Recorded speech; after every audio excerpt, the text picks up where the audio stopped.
Alléluia.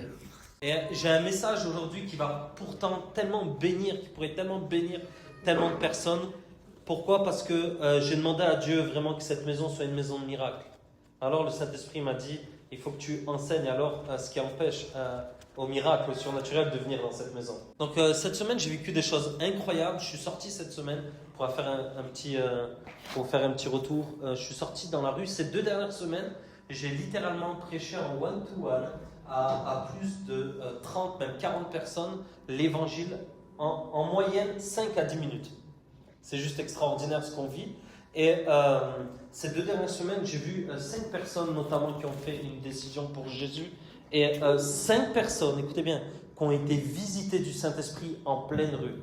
Pour pas dire nés nouveaux ou baptisés du Saint-Esprit. Parce que j'attends certaines choses. Mais alors qu'on était là en pleine rue, c'était juste incroyable de vivre ces choses et de voir vraiment la manifestation du Saint-Esprit partout où on est.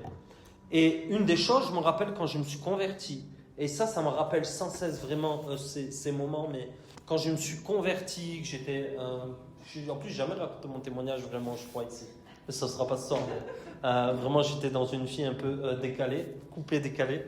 Et ce qui s'est passé, c'est que quand j'ai rencontré Jésus, j'ai eu une sensation un matin d'avoir été comme revêtu d'une armure de puissance. Je ne sais pas si ça vous l'a déjà fait, mais quand je me suis converti, en fait, c'était le Saint-Esprit qui était en moi. Vous savez, la Bible dit qu'on est immergé du Saint-Esprit, qu'on est rempli de cette puissance. Même le mot immersion, on pourrait dire qu'on est, parce qu'on n'aime pas ce mot, mais qu'on est possédé du Saint-Esprit. Mais le possédé, il a tellement mal été utilisé, mais c'est ça, c'est qu'on est tellement immergé du Saint-Esprit, qu'on est tellement un avec lui, qui vient tellement entre nous, qui a cette puissance. Et tellement que je croyais... le danger, c'est que, un peu limite, je croyais que c'était ma puissance au début. Parce qu'en fait, c'était tellement fort, je le contrôlais tellement pas, que j'allais prier pour tout le monde avec ferveur. J'étais vraiment rempli de ce feu. Et il y avait beaucoup d'orgueil dans mon cœur, je venais de me convertir. Et il y avait ce mélange-là, mais il y avait cette puissance à l'intérieur de moi. Et en fait, j'ai commencé vraiment à grandir avec cette dimension de la puissance de Dieu, parce que les premiers témoignages que j'ai entendus, c'est un homme sorti du fauteuil roulant et l'autre est libéré de l'héroïne. Donc, cette dimension de la puissance, ça m'a toujours parlé. Mais avec le temps, j'ai réalisé que des fois, nous disons, est-ce que tout le monde croit que l'Éternel veut guérir ? Tout le monde lève la main, tout le monde dit oui, je suis d'accord. Si je vous pose la question, est-ce que vous croyez que Dieu veut guérir ? Oui. Yes. Ok. Et en fait, j'ai réalisé que tout le monde croyait cela. Et que la plupart du temps, nous répétons en fait ce qu'on nous a appris. Mais si je demande ici à des personnes où est-ce que dans la Bible il est mentionné que Dieu guérit, qui arriverait à me dire dans la Bible un verset où l'Éternel guérit? Juste lever la main, on ne va pas faire... Ok. Ok. 1, 2, yes. Non, c'est hyper important. Pourquoi? Parce que, en fait, quand je vais dans la rue, et en ce moment, et je crois vraiment qu'il faut que j'enseigne sur ça, ma femme, elle m'a dit, je sais pas et tout. Comment on fait pour prêcher l'évangile aux musulmans, pour les gagner? Et quel est le discours qu'ils ont? Mais vous allez voir, c'est des pépites. Pourquoi? Parce que je me suis rendu compte que les musulmans, ils répètent aussi des choses qu'on leur a apprises. Mais quand je lui dis, montre-moi dans le Coran, mais les chrétiens, on est pareil. Et en fait, j'ai réalisé que plus je suis confronté avec eux, plus ma vie, en fait, elle doit être appuyée sur la parole. Parce qu'ils me disent, ok, où il est écrit dans la Bible? Et là, tout d'un coup, en fait, tu réalises que, où il est écrit dans la Bible que Jésus est Dieu? Il pose une question. Où est-ce qu'il est écrit dans la Bible que Jésus est Dieu? Et quand il te dit ça, non, mais Jésus, il est écrit dans la Bible que Jésus n'est pas Dieu. Et au début, j'ai été surpris de cela. Moi, je garde cet enseignement pour cela. Et en fait, j'ai grandi avec des personnes, et notamment des ministères. Et j'ai été surpris que ces ministères disaient oui à la puissance, à la guérison. Mais une fois qu'on était confronté à prier devant quelqu'un qui était en fauteuil roulant, devant un aveugle, devant un sourd, ou qu'eux-mêmes ils avaient des problèmes, ils disaient demande à lequel elle tombe guérison. Et en fait, ce qui se passait, c'est que, en fait, ils me kidnappaient. Et tu sais quoi, c'était un kidnap spirituel. Moi, j'ai pas de souci à dire, demande, il y a quelqu'un, demande à l'équipe de prière, prier, c'est ok. Mais en fait, tout d'un coup, j'avais l'impression d'être pris au piège. Pourquoi? Parce que leur incrédulité poussaient à me demander à moi parce qu'eux n'avaient pas la foi. Et je priais pour la personne, mais tu sais, quand une personne qui a une autorité, un pasteur, un ministère, qui a de l'incrédulité, qui te dit, toi, prie pour lui. Au moment où il te dit ça, c'est pas la foi qu'il commande d'aller prier, c'est l'incrédulité. Donc toi, tu lui obéis. Tu dis, ok, je mets sous sa couverture, je vais prier. Mais sous la couverture sur laquelle tu as son âme, c'est celle de l'incrédulité. Parce que quand quelqu'un t'envoie, il t'envoie avec son autorité. On l'a vu, Jésus, on voit. Même aujourd'hui, je peux demander à un non-chrétien de prier pour un autre non-chrétien qui soit guéri. Avec mon autorité, il peut guérir. Avec mon onction qui est sur ma vie, il peut guérir. J'en ai des témoignages. Je ne vais pas partager sur ça, mais juste pour qu'on puisse saisir cela. Et alors, j'ai commencé en fait à réaliser que beaucoup de choses que même nous disons entre nous, sur notre vie, sur notre appel, ouais, ah non, Dieu m'appelle pas à guérir les malades. Ah non, mon appel, moi, c'est juste de prier. Mais si je te demande, dis-moi dans la Bible où est cet appel-là. Et je vous assure, mes amis, les musulmans m'aident, je vous promets, hein, depuis ces derniers mois, je ne fais que rencontrer, ils m'aident à revenir à la parole de Dieu. Et il y a beaucoup de concepts que nous avons dans l'Église qui ne sont pas des concepts de Dieu. Et notamment celui de la guérison. Donc mon cœur, mon désir ce soir, c'est de pouvoir vraiment enseigner sur la guérison, mais surtout les mensonges qui ne permettent pas à la guérison. Et vous savez quoi? On les dit tous inconsciemment. Et il y a une part, à cause de notre expérience, de ce qu'on a vécu, en fait, qui fait qu'à l'intérieur de nous, en fait, quand on veut prier, quand on veut recevoir la guérison, on ne l'a pas. Parce que la Bible, elle est claire. Celui qui croit, il sera guéri. Alors comment on ne reçoit pas la guérison? Comment? Alors le but, c'est pas de dire comment. Une des choses que je dis, c'est quand tu fais que demander pourquoi ou comment ou pourquoi Dieu ne te guérit pas, le pourquoi ouvre toujours la porte à l'incrédulité. Le je crois toujours au miracle. Mais au moment où tu dis, mais pourquoi cette situation? Mais Seigneur, pourquoi tu ne me guéris pas? Déjà, dans ton cœur, tu n'es plus posé sur la parole, sur une parole de foi. Et ce pourquoi ouvre la porte à l'incrédulité. Je continue. Je me rappelle, j'étais dans un service de guérison. Il faut que je vous partage ce genre de bible. Et là, en fait, je me nourris de IILN. Qui connaît IILN? Vous ne connaissez pas. L'un des plus grands revivalistes qui est connu de notre terre. Ça, c'est les histoires de réveil. Je pense qu'un jour, on invitera des gens qui nous enseigneront sur les histoires de réveil. Ils rassemblaient des milliers, mais des milliers. C'est juste incroyable. Des paralytiques, des gens. Mais c'est incroyable comme ça. C'est incroyable. Et en fait, un jour, je regarde sa vidéo. Je suis étonné, franchement. C'est là que je me dis, Seigneur, il faut vraiment qu'on bosse sur cet aspect-là, parce que c'est des revivalistes qui ont apporté tellement un mouvement de réveil. Et là, je me rappelle, je l'écoute et je le vois dans une vidéo, mais tu sais, à l'ancienne, un peu filmée en noir et blanc. Et en fait, il est assis comme ça, et les gens, ils passent, ils disent, c'est quoi ton problème? Et en fait, ils écrivaient des cartes, parce que c'était des gros stands, tu vois. Donc les gens, ils écrivaient leurs problèmes sur des cartes de guérison, et ils passaient, ils disaient, c'est quoi ton problème? Non, ils prenaient la carte, ok. Et ils disaient, crois-tu que Jésus veut te guérir? Elle disait oui, et ils prenaient, ils priaient pour elle, et devant tout le monde, ils étaient guéris, les gens. C'était juste incroyable, une foi incroyable. Et là, moi, je vois ça, donc qu'est-ce que je fais? Je veux répéter la même chose. Ok? Donc je suis dans une soirée, c'est le feu, il y a toutes ces choses et tout. Et là, je sens, il y a vraiment l'onction, les gens, ils sont guéris. Des gens qui ont des problèmes guéris comme ça. Et là, dans cette foule, dans ce feu-là, je vois cet homme-là qui est au milieu et je vois qu'il a un problème, vraiment un gros problème, je le vois. Et je vais vers lui, et qu'est-ce que je fais? Crois-tu que Jésus veut te guérir? Et je lui tends le micro. Je sais pas. Et il dit non. Et là, il y avait une atmosphère de foi. Tout d'un coup, ça fait boum, signe plat. Et là, je pouvais plus prier dans cette atmosphère-là. J'ai laissé une porte grande ouverte. Donc je suis monté, je refais chanter tout le monde, ceux qui me connaissent, tac, on est reparti, je suis reparti, mais en fait je me suis fait avoir. Et là je m'arrête, chaque semaine j'avais la grâce d'être avec Jean-Luc, et je lui dis, mais Jean-Luc, mais pourquoi? Il me dit, mais Lucas, on ne donne jamais le micro à une personne. Je fais, mais Hélène, il a fait ça. Il me dit, mais Lucas, pourquoi il faisait ça? Et il m'explique, parce que lui il a connu tous les plus grands revivalistes. Et en fait il m'explique, il me dit, en fait, à chaque fois qu'il faisait un service de guérison le soir, toute l'après-midi, les gens ils étaient enseignés. sur la guérison, sur les mensonges.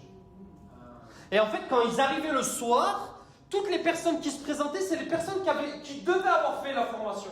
Ou sinon, ils ne priaient pas pour les personnes qui n'avaient pas fait la formation.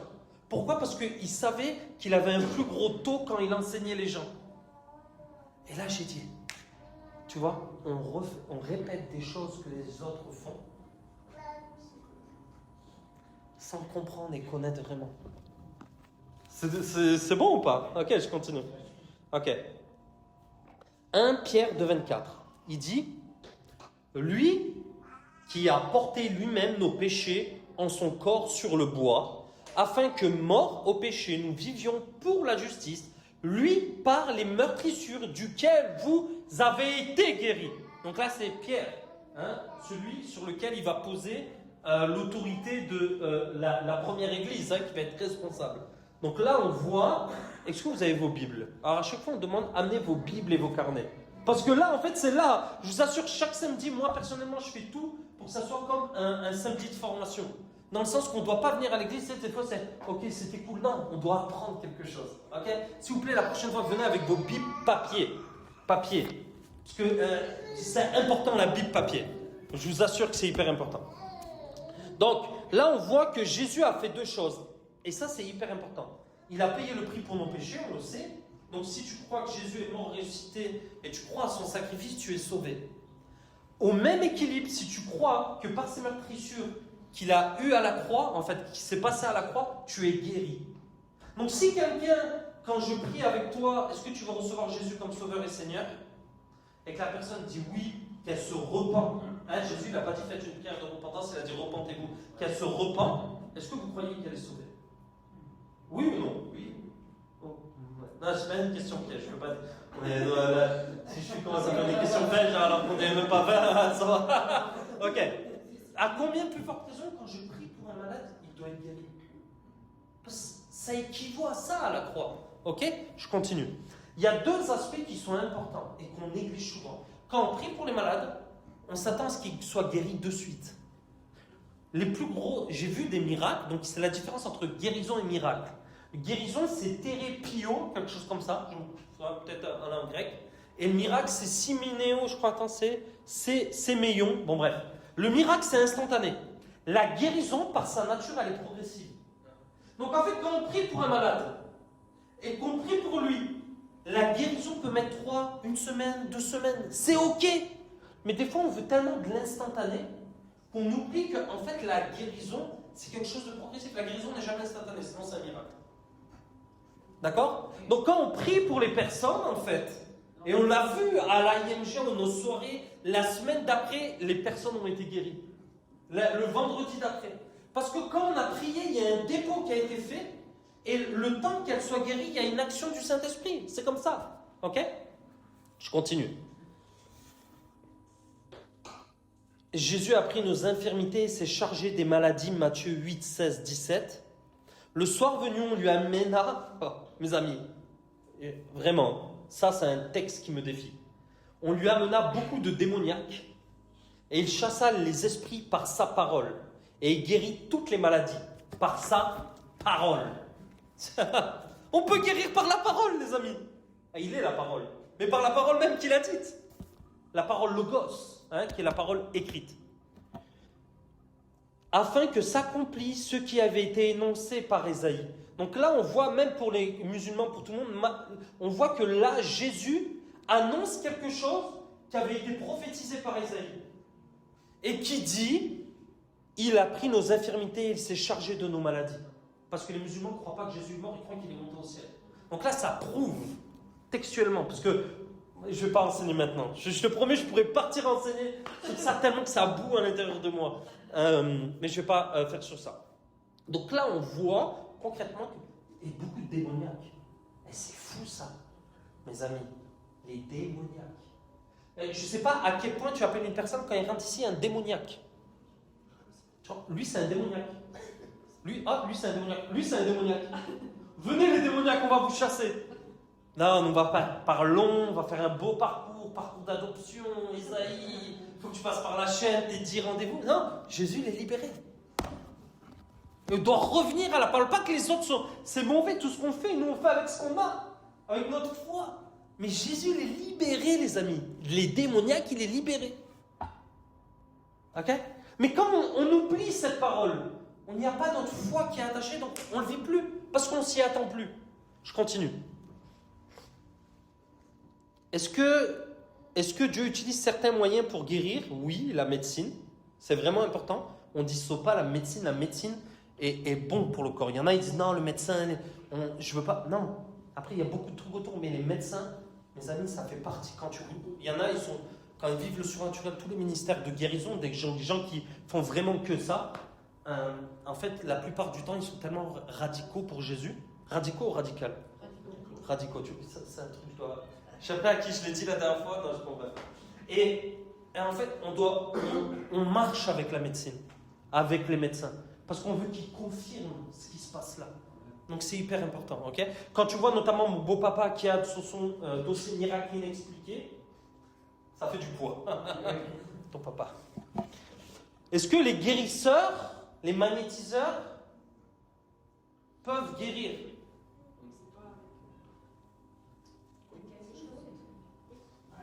Est-ce que vous croyez, est-ce qu'il y a une personne qui croit qu'on peut aller les voir aujourd'hui pour être guéri? Non. Non, mais vous savez, des fois, on le dit tellement pas qu'il y en a qui, ben oui, pourquoi pas? Non, parce qu'ils n'ont pas la source, et ils ne puissent pas la source de Jésus-Christ qui est mort, ressuscité pour nous, et qui a porté nos péchés, avec une autre source. Et souvent, ils te guérissent, mais en fait, ils te remplacent par quelque chose. Ok, ça, on est d'accord, je ne vais pas après sur ça. Donc, quels sont les moyens par lesquels les gens peuvent être guéris? Le Madal, on voit dans Jacques 5, 13, 20, fait appel aux anciens. Et il dit, y a-t-il parmi vous quelqu'un qui est dans la souffrance, qu'il prie, voilà, qu'il chante, voilà. Quelqu'un parmi vous est-il malade, qu'il appelle les anciens de l'église et que les anciens prient pour lui? Vous allez voir. En le oignant d'huile au nom du Seigneur, la prière de la foi sauvera le malade et le Seigneur le relèvera. S'il a commis des péchés, il lui pardonnera. Confessez donc vos péchés les uns aux autres et priez les uns pour les autres afin que vous soyez guéris. La prière fervente du juste a une grande efficacité. Est-ce que tu es juste? Oui. Est-ce que, je vous pose la question, est-ce que vous êtes juste? Votre prière a une grande efficacité. Parce que vous avez été justifié par Christ. Ok? Une autre chose que je n'avais pas prévue, mais je le vois quand je le lis. Est-ce que si quelqu'un a des péchés, est-ce que pour prier pour un malade, quand on prie pour lui et qu'il a des péchés, est-ce que ça bloque la guérison? Et la plupart du temps, les gens vont trouver cette excuse. Vous comprenez? Quand on guérit les gens à l'extérieur qui ne connaissent pas Jésus, ils ont tous péché. Donc, si on doit attendre que quelqu'un règle quelque chose pour être guéri, ça ne va pas. Il y en a, ils prennent ce texte. Mais ce que je voulais dire sur ce texte, il dit appelez les anciens. C'est important d'appeler, on voit toujours les pasteurs qui prient. C'est ok, il y a un ordre. Mais il ne dit pas que c'est les pasteurs qui ont la toute autorité. Et c'est là le problème où on en vient. C'est que ce n'est pas le pasteur qui a l'autorité. Mais comme dans un lieu, il y a un ordre qui est là. Et il dit premièrement, va voir les anciens. Ok? Je continue. Tu peux être guéri par la foi. Donc ça, c'est tout un message que je prêcherai aussi. La parole de connaissance, qu'est-ce que c'est? C'est quand Dieu te révèle le passé ou le présent d'une personne. Par exemple, tu as un problème au genou droit. C'est vrai? Ok. Seigneur, je vais prier pour son genou maintenant et je vais commander au genou d'être totalement guéri maintenant dans le nom de Jésus totalement. Maintenant. Ok. Et là, tu dois mettre ta foi en action et mettre la main. Donc là, tu peux essayer, voir si tu n'as plus de douleur. Et là, je dois lui demander, honnêtement, qu'est-ce qui se passe pendant que je prie? Tu dois dire la vérité. Mais tu ne dois pas avoir la pression de dire une fausse vérité. Et comment on fait que pour savoir si tu avais mal avant? Je m'accroupisse dessus. Est-ce que tu peux le faire, s'il te plaît? Pourquoi? Parce que des fois, on attend qu'il y ait les foules et le mouvement de foule. Mais si Jésus l'a dit guérissez, pourquoi on a peur d'être face et dire on ne peut pas se confronter à une personne qui... Vous comprenez ce que je veux dire? Yes. Donc, sois honnête. À ce moment-là, qu'est-ce que... Une petite douleur. De 0 à 10, ça c'est hyper important, je vais partir sur un autre sujet là. Mais de 0 à 10, si c'est maximal douleur que tu as mal, t'as combien là? 0, plus rien. Je suis à 2. Ok. Alors, tu peux lui poser la main sur le genou? Parce qu'elle est juste. Tu es juste? Ok. Vas-y. Tu commandes, comme si tu disais à un chien de partir d'une maison, c'est la maladie. Vas-y. déclare que la maladie elle quitte ton corps et que tu sois guéri. Yes. Donc là, il faut lui dire de tester. Yes. Ok. Je vais. Ok. Yes. Comment tu te sens? Honnêtement. Non, toujours à deux. Toujours à deux. Donc là, tu peux prier plusieurs fois. Mais là, on va passer du temps. Après, on va encore prier. Ok? Pourquoi? Parce que on va l'expliquer pourquoi. Donc, voilà, parole de connaissance. Et il y a le don de guérison. D'accord? Et c'est ça le problème. Il a le don de guérison. Donc ça veut dire que je le privilégie. Ouais, vous avez compris? Ça veut dire qu'il y a un problème, c'est lui qui vient le premier. Oui et non. Et c'est ça le problème. Parce qu'en fait, on se pose toujours vers celui qui a le don. Vous avez vu, Jésus, il n'a jamais parlé des dons de guérison, des dons de puissance. Il a parlé de la foi. Pourquoi? Parce que pas tous ont le don de guérison, mais tous ont la foi. Ok, c'est pour ça qu'on doit revenir à la foi. Ok, c'est hyper important. Ok, je continue. Donc ça, c'est une des manières. Donc il va dire dans 1 Corinthiens 12, 7, 8, « Or, à chacun, la manifestation de l'Esprit est donnée pour l'utilité commune. En effet, à l'un est donné par l'Esprit une parole de sagesse, à l'autre une parole de connaissance qui vient de se passer selon le même Esprit. » Il rappelle bien. Un autre, la foi par le même Esprit. Un autre, le don de guérison par le même Esprit. Ok? On voit que le Saint-Esprit peut donner. Mais là, dans le cadre où il le dit, nous, on pense qu'il donnait dans l'église. En fait, il donnait dans les maisons. Parce que dans les maisons, c'est ce qui se passera ici. C'est qu'en fait, il y a une liberté où on peut tous s'exprimer. Parce que c'est un autre concept de la vie du discipulat. Ok? Et vous verrez comment ça se passera. Ok. Paul écrit dans l'église aux Corinthes au sujet de la diversité des dons que Dieu accorde à chaque croyant par l'Esprit Saint. À Corinthe, certains croyants donnaient trop d'importance à certains dons spectaculaires en oubliant l'unité et la finalité de ces dons. Et c'est pour ça qu'il reprend.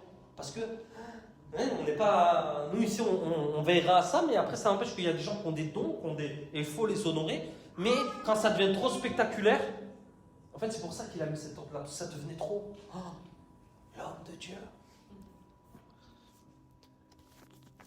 Donc, Paul, il insiste que tout est donné pour le bien commun et non pour l'orgueil individuel. Il développe cela dans tout le chapitre en rappelant que l'Église est un corps composé de membres différents, mais tous nécessaires. Ok? On avance. Par l'imposition des mains, Marc 16, voici les signes qui accompagneront ceux qui ont cru. Ils imposeront les mains. Ouais. Et ouais. Et ok. Donc ouais, vous le connaissez le verset. Et là, on voit que la plupart du temps, ce qui se fait le plus, c'est par l'imposition des mains. Pourquoi? Parce que quand on impose les mains, il y a une transmission qui se fait. Ok? Je continue. Quand on parle d'une doctrine, on doit toujours revenir, toujours. Vous voyez, quand il y a certains, je l'ai partagé une fois, j'ai dit, quand le Saint-Esprit dit que si on le blasphème, ou si on le blasphème, c'est le seul péché qui ne sera pas pardonné. Ok. En fait, il y a des gens qui ont pris ce verset qui l'ont tordu. Parce que ce verset, il parle de quelque chose de très profond. Mais en fait, si tu le prends isolé, tu peux en faire une doctrine. Mais pour en faire une doctrine bibliquement, on doit toujours revenir à la première fois que cette chose a été dite. Pour savoir si, avec les autres versets, ça concorde. Ou sinon, ce n'est pas une doctrine. Il y a beaucoup de choses que nous pouvons prêcher qui ne sont pas des doctrines. Des doctrines, c'est des choses qui sont affirmées, qui sont appuyées. C'est comme ça. C'est une doctrine. Tu vois, il y a beaucoup de choses que nous faisons qui ne sont pas des doctrines. Et c'est ok. Tu vois, il y a des fondements, c'est des doctrines.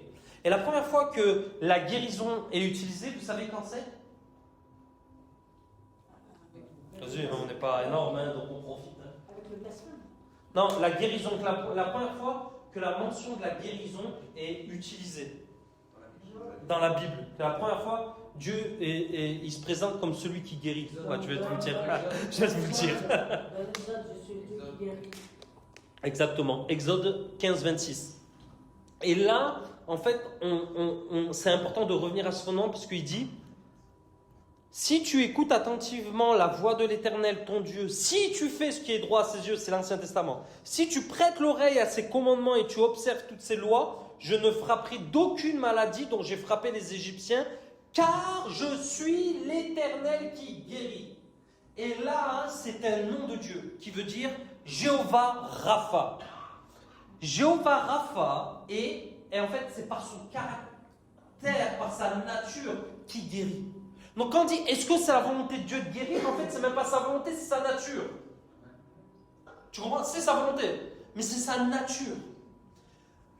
Donc ici, on voit que, en fait, vous savez, il y a Jéhovah Rapha, Jéhovah Jireh, Jéhovah Shalom. Il y a plusieurs facettes de Dieu. Et c'est pour ça que vous verrez dans la louange, notamment dans les services de guérison.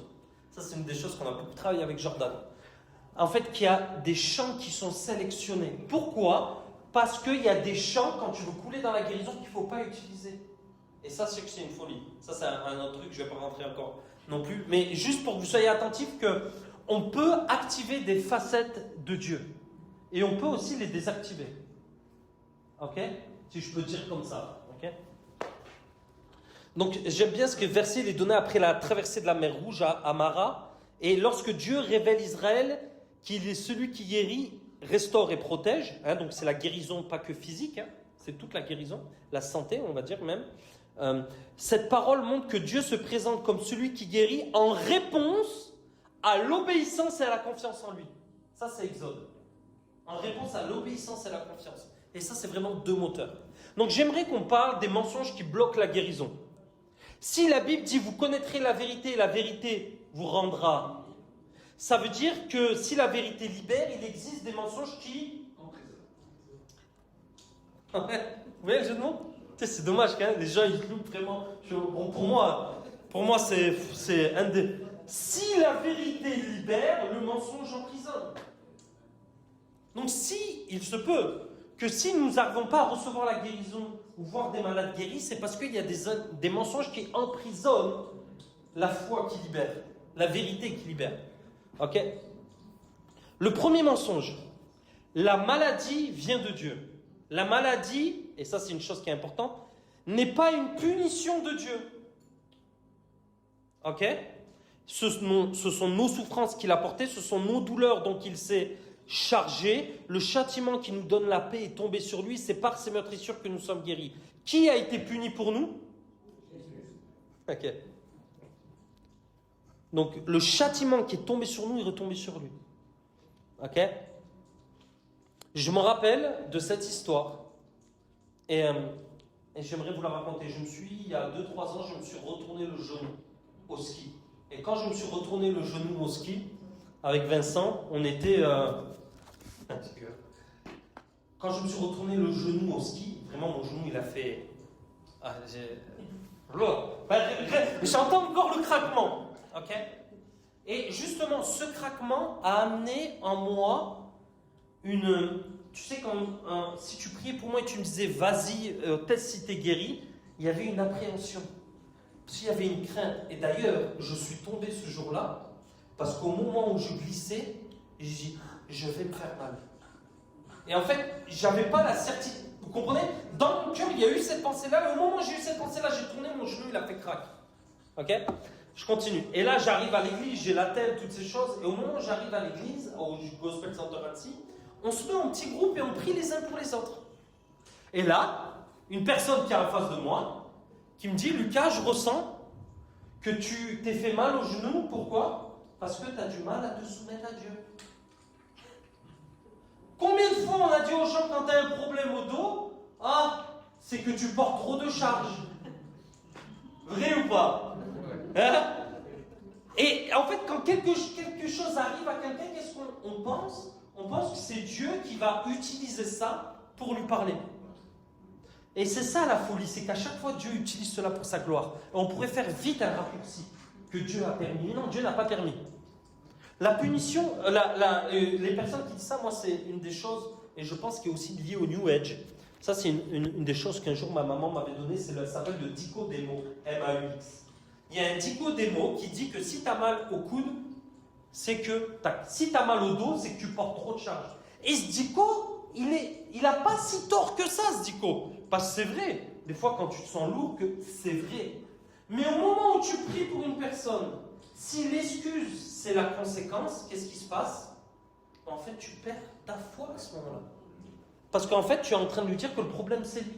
Alors que Jésus, il a tout pris la punition pour lui. Donc tu lui remets la punition inconsciemment sur ses épaules. Ça vous parle ou pas? Oui. Je continue. Deuxième mensonge. Il faut que la personne ait la foi pour être guérie. Honnêtement, qui pense ça? Est-ce que oui, si je prie, il faut que la personne ait la foi en face. À ce moment-là, tu ressuscites cette personne. Alors à ce moment-là, quand Jésus dit ressusciter les morts ont-ils la foi? Ok? Donc, la guérison ne dépend pas de la foi du malade, mais de l'autorité de celui qui prie. La guérison est souvent un signe pour les incroyants, afin qu'ils sachent que Jésus est Seigneur. Donc ne mets pas la responsabilité sur celui qui souffre. Ça, c'est hyper important. Mets la responsabilité sur celui qui prie. Tu sais, c'est comme les paroles prophétiques. Un jour, on parlait avec Eric, avec Sandra, et on se disait, imagine, à chaque fois quelqu'un donne une parole prophétique dans la vie d'une personne, il doit se charger qu'elle s'accomplisse. Il y aura moins de paroles prophétiques dans l'église. Et c'est la responsabilité. Ok? Une des choses, j'aimerais dire, j'aime Ésaïe 61, c'est notre cœur, c'est notre fondement. On ne peut pas utiliser les mécanismes de la guérison intérieure pour la guérison physique. À chaque fois que tu pries Ésaïe 61, c'est demande au Saint-Esprit quel est le mensonge à une personne. Et en fait, ça c'est très dangereux de faire cela. Parce qu'en fait, tu ne pries plus avec l'autorité et la foi qu'il soit guéri. Et en fait, de demander aux personnes, comme dans ce mécanisme, je vais vous faire la petite histoire. Je suis là, je suis sur scène, je donne une parole, il y a une personne au fond qui a des problèmes de yeux, au fond, là.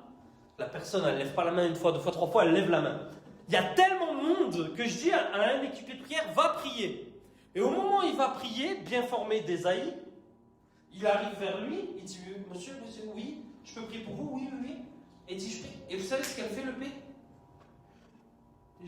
Le Saint-Esprit me dit que vous ne voyez pas, suite à un accident que vous avez eu un peu plus jeune, et en fait, vous ne voyez pas parce que vous ne voulez pas voir. L'homme lui dit, ah non, ça n'a rien arrivé, je me suis fait mal la semaine dernière. Et en fait, qu'est-ce qu'elle a fait, cette personne-là, à ce moment-là? Elle a utilisé les outils de la guérison intérieure. Mes amis, quand on prie pour un malade, c'est quoi le mensonge que tu as fait? Non, tu pries pour lui. Tu comprends ce que je veux dire? Tu pries avec autorité pour qu'il soit guéri. Ne demande pas quel est le mensonge. À part si le Saint-Esprit t'y amène. Mais c'est cas exceptionnel. Ok? Et il y a des personnes, oui, qui guérissent une fois qu'on a traité des choses à l'intérieur. Mais sortez-moi les témoignages de combien ont été guéris comme ça. Donc il ne faut pas faire d'une exception. Tu comprends? C'est pour ça qu'on doit être guidé par le Saint-Esprit. Mais les mécanismes, ils sont hyper importants. Je continue. Le troisième mensonge, c'est l'écharpe de Paul. On dit, mais non, dans la Bible, là on le reçoit, il est dit que l'écharpe de Paul était une maladie. Qui a déjà entendu ça? Personne n'a entendu. Parce que vous êtes nouveau convertis, alors vous êtes... Il y avait des problèmes aussi. Ok. La Bible interprète la Bible. Ne parle jamais de maladie, le verset. Il parle, en fait, d'adversité, d'opposition et de persécution. Donc, Paul le dit lui-même, un ange de Satan pour me souffleter. Ce n'était pas une maladie, mais une opposition constante pour empêcher la prédication de l'évangile. Transformer ce texte en théologie de la maladie, c'est une doctrine qui emprisonne. Ok? Ça, vous verrez, les gens vont dire, oui, mais non, mais l'écharpe de Paul. Quand vous grattez le truc, ils vont dire, tout ce qu'on leur a enseigné inconsciemment va revenir. Tu vois, mais regarde l'écharpe de Paul. Non, l'écharpe de Paul, c'était pas une maladie. Donc, voici une clé. Le piège, et ça c'est un piège qu'on a quand on marche dans la guérison, c'est de faire de notre expérience une théologie. Nos expériences qui ne sont pas alignées avec la parole ne sont pas une vérité. La parole définit l'expérience et non le contraire. Et je vous assure que je peux former des théologies sur mes expériences. Combien de fois on dit, j'étais là, j'ai prié, cette femme elle a fait ça, et on commence à balancer des trucs et que c'est pas faux.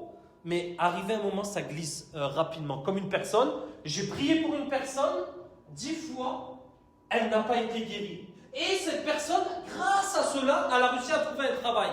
Théologie, raccourci, Dieu ne permet pas ça. Non, attends, Dieu permet ça. J'ai coupé le fil. Non, notre expérience va définir la théologie. Parce que je dis, ouais, mais regarde, grâce à cette maladie, il a eu ça. Ou grâce à ça, il a eu ça. Expérience raccourcie. Ok? Ça, c'est hyper important. Je continue. Dieu est souverain, donc je reste malade. Est-ce que je peux prier pour que Dieu soit guéri? Si c'est sa volonté. Les amis, vous n'avez jamais sorti ça? La souveraineté de Dieu ne signifie pas l'indifférence de Dieu. La souveraineté de Dieu signifie que rien ne lui résiste. Quand Jésus prie, il dit que ton règne vienne et que ta volonté soit faite. Ça, on connaît celui-là. Est-ce que dans le règne de Dieu, il y a des maladies? Donc quand on demande au règne de venir, on demande un règne sans maladie de venir. Ok? Donc ce n'est pas la volonté de Dieu permissive qu'une personne tombe malade, c'est pas vrai. Et ça, je l'ai su notamment avec notre fils. Quand on a perdu notre second fils, Darlene a reçu, on s'en est repenti. Juste avant en fait que j'aille prier pour la résurrection, elle m'a dit je sens dans mon cœur que c'est la volonté de Dieu.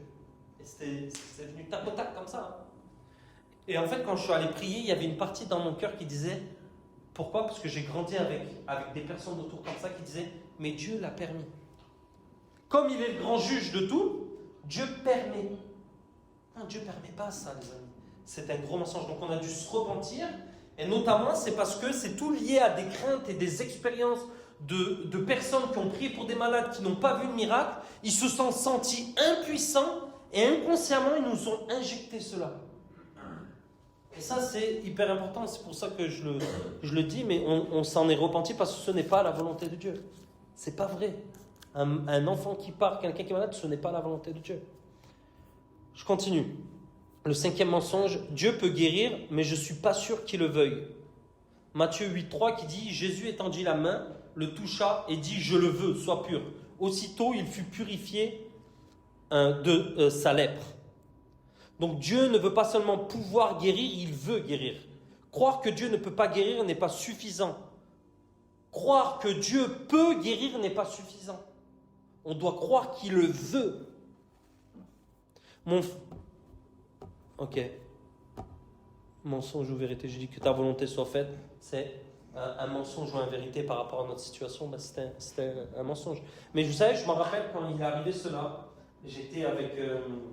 un an après qu'on est arrivé à Annecy, j'ai un homme qui m'appelle, que vous connaissez, il s'appelle David Terry, sans doute si vous le suivez un peu, les gens qui marchent dans la guérison. Et il m'appelle, il me dit, écoute Lucas, mon fils vient tomber dans l'eau. Et il faut que tu pries pour mon fils. Et il me raccroche au nez. Et il se passe, son fils tombe dans l'eau, il est mort, cliniquement vraiment mort. Et en fait, il m'appelle un mois après et il me dit en fait quand j'étais dans la piscine, en fait le Saint-Esprit m'a donné 3 prénoms. Il m'a donné toi plus 2 autres. Et moi quand il est venu me donner ça, en fait c'est venu me chercher à l'intérieur de moi parce que moi j'avais vécu cette situation. Et j'ai pris autorité, je fais surtout ça se passera pas. Et là, un mois après, et il me dit, mais en fait, en regardant tes réseaux, en fait, je viens de voir ton histoire. Il me dit, mince, désolé, je savais pas, toutes ces choses. Et à ce moment-là, il me dit, et je lui parle, et il me dit, mais tu sais que Lucas, c'est Satan qui a rempli ton fils. Quand il m'a dit ça, les amis, et je dis, non, ça va. Il a donné une parole, je fais, il est dur le mec. Il est dur le mec. De me dire, mais avec amour, il me dit, non, Lucas, c'est Satan qui a pris ton fils, c'est pas la volonté de Dieu. C'est venu... Mais il fallait que cet homme prêche et me dise ça à ce moment-là. Et c'est grâce à lui après que j'ai construit notamment toute la dimension du ministère. Il m'a aidé sur tout ce qui est les réseaux, toutes ces choses. Et on est devenus de très bons amis avec Jérémy Potin aussi qui l'a libéré. Et pourquoi j'ai dit ça? Parce qu'en fait, même si je croyais, mais au fond de moi, quelque chose qui me disait... Et si je te demande, raconte-moi une histoire que tu as vécue ou qui s'est passé dans ta famille, avec tes grands-parents, avec tes parents. Et arrivé à un moment donné, c'est sûr que tu as vécu un échec dans la guérison ou autour de toi, ou tu as perdu quelqu'un de cher. Et à ce moment-là, tu as prié, mais tu n'as pas vu Dieu agir. Et il y a une colère qui est venue dans ton cœur. Il y a un grain qui est venu dans ton cœur. Il y a quelque chose qui est venu dans la machine. Et au moment où tu pries pour une personne, tu te rappelles de ce témoignage-là. Est-ce que ça parle à quelqu'un ou pas? est-ce que quand... ok, on va être honnête, on n'est pas beaucoup. Est-ce que quand vous priez, ou ce que je viens de dire là, ça vous rappelle des fois une histoire d'une personne que vous avez vécue, ce qui vous a fait beaucoup souffrir? Ok? Est-ce qu'il y a d'autres personnes? La vérité libère. Hein? Là, pour nous, au moment où tu pries, tu te rappelles, ok, si on gratte un peu et on ferme les yeux, vous verrez qu'on a tous une histoire à l'intérieur de nous où il s'est passé quelque chose. D'ailleurs, regardez, fermons les yeux. Fermons les yeux. Ok, dites Saint-Esprit, rappelle-moi un souvenir où j'ai prié pour une personne, mais il ne s'est rien passé.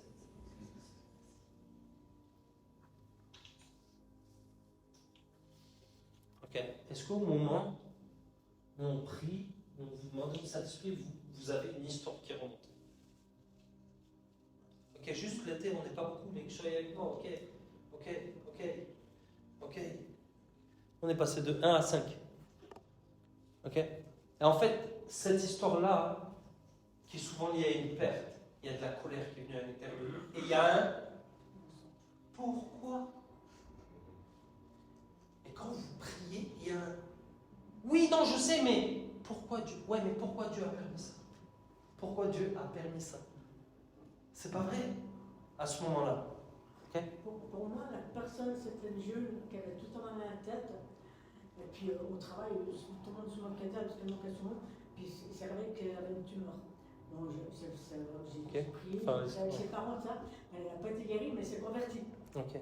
Donc il ne s'est pas rien passé. Okay. Il s'est passé quelque chose. Okay. Mais ce que je veux vous dire, c'est que les expériences, ouais, mais elle s'est convertie, gloire à Dieu. Mais ce que je parle, c'est qu'il y a des expériences qui nous bloquent. Tu sais que ton cœur est touché. Hein? Yeah, ok. Yes. Dieu il veut amener une libération dans ta vie ce soir. Vraiment, mon ami. Ok, je continue. 6e mensonge. Je ne suis pas assez sanctifié, je ne suis pas assez bien, je n'ai pas assez prié, je dois faire plus. Tu vois, je n'ai pas assez prié. Ah ouais, mais je n'ai pas pris mon temps avec Dieu. Ah oui, je ne suis pas un bon chrétien. C'est encore de l'orgueil déguisé. Cela revient à dire la grâce ne suffit pas. Ok? Parce que tout est à propos de lui. Ok? Le 7e, Jésus a dit, et je vais m'arrêter là parce qu'en fait je vois que je vais en dire 2 encore. Toujours pareil. Je me dis, je ne vais pas caler ça dans 30 minutes et j'arrive à 45, je suis au 3/4. Jésus n'a pas dit priez pour que je guérisse les malades. Il a dit guérissez les malades. Il a donné un ordre. Il n'a pas dit prie. Oh, je prie pour ta guérison. Non, il a dit de guérir les malades. C'est pour ça que ça nécessite une action. Ça nécessite une responsabilité quand on prie. Et des fois, même moi, des fois, je suis fatigué. Ou la situation fait que j'ose pas demander à la personne qui est en face de moi de faire quelque chose parce que soit elle a plus d'autorité ou soit c'est une personne influente. Et j'ose pas parce qu'en fait, ça revient à lui dire obéis à ce que je te dis. Mais s'il veut qu'il soit guéri, il faut qu'il m'obéisse. Ok? C'est moi à ce moment-là qui porte, toi ou moi. Je parle pas moi, Lucas. Ok? Et le dernier qu'on retrouve dans la parole, c'est Jésus ne les a pas guéris à cause de leur incrédulité. Ça, c'est qui connaît ce passage? Il dit ouais, mais non, regardez, Jésus l'a guéri, mais regardez là, il n'a pas pu les guérir à cause de leur incrédulité. Et là, on brandit ça. Et ça, je l'ai déjà expliqué. C'est en fait, il y avait 1000 personnes dans un village. Quand Jésus est arrivé dans le village, en fait, les personnes voudraient faire croire que les 1000 se sont présentés. Il a prié pour les 1000, mais ils n'ont pas été guéris. Mais il ne dit pas ça, verset. Il dit qu'ils étaient dans un village. Je raconte une histoire. Et au moment où il est arrivé dans le village, un village de 1000, seulement 100 se sont présentés à lui. Les 100 ont été guéris, mais les autres, à cause de leur incrédulité, n'ont pas été guéris. Tu as vu, tu changes le contexte, tu changes la doctrine. Ok? Donc, est-ce qu'on pourrait se lever ce soir? Compagnon, on va prendre un moment pour renoncer à ces mensonges. Et s'il y a besoin des personnes, venez devant, venez. On va prier comme ça, on n'est pas énorme. Juste qu'on puisse venir là, comme ça, devant. Les amis, soyons violents à la fin quand on demande aux gens, venez, on prie. Soyez les premiers à venir devant pour qu'on prie. Ok, il ne faut pas qu'on reste une église statique. Okay? Et juste si on peut fermer les yeux, et j'aimerais qu'on puisse déclarer cela ce soir.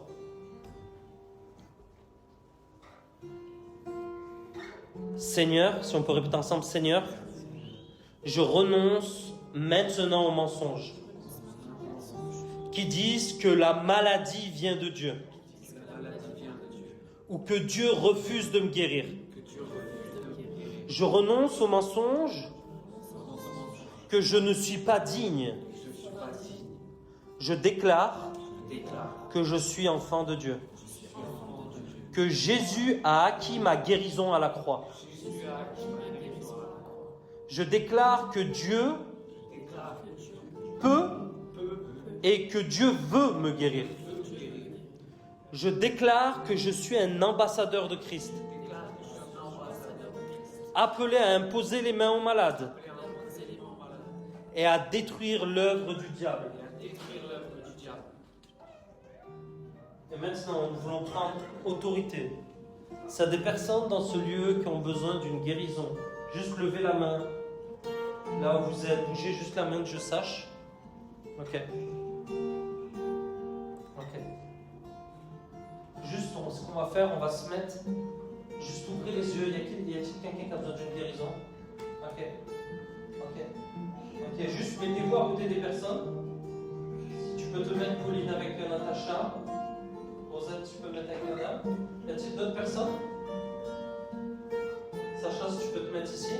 Tout le monde est... Je vois que certains portent des lunettes. On est tellement habitués qu'on oublie qu'on a besoin d'être guéri aussi. Ok. Juste au fond avec... vous pouvez vous mettre au fond ensemble. Ouais, vous pouvez sortir de la technique. Hein. Yes. Ok. Est-ce qu'il y a d'autres personnes qui ont besoin d'un miracle? D'une guérison? Ok. Est-ce que vous allez faire, comme la Bible nous dit, de guérisser? C'est-à-dire qu'on va prendre autorité pour la guérison et pour le problème. Donc, en un mot, je veux dire, raconte pas ta vie. En un mot, qu'est-ce que tu as? Et tu dois lui dire qu'est-ce qu'elle a en un mot. Un ou deux mots.